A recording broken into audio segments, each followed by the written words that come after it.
एक वैश्य और उसका दामाद अपनी यात्रा पूरी करके अपने नगर की ओर वापस जा रहा था।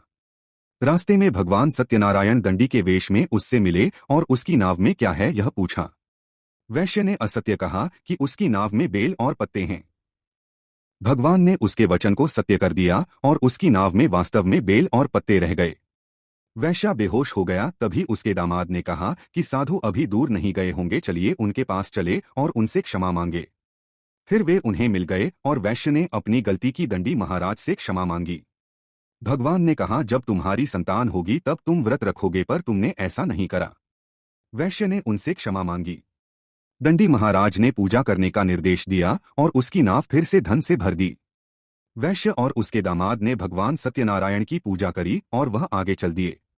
जब नगर के नजदीक पहुंचे तो दूत को घर पर खबर करने के लिए भेज दिया।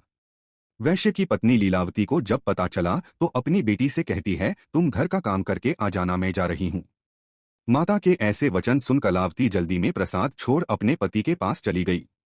प्रसाद की अवज्ञा के कारण श्री सत्यनारायण भगवान रुष्ट हो गए और नाव सहित उसके पति को पानी में डुबो दिया। कलावती अपने पति को वहां न पाकर रोती रही।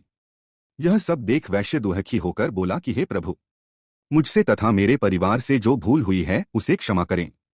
वैश्य के दीन वचन सुनकर श्री सत्यनारायण भगवान प्रसन्न हो गए और आकाशवाणी हुई, है साधु, तेरी कन्या मेरे प्रसाद को छोड़कर आई है, इसलिए उसका पति अदृश्य हो गया है।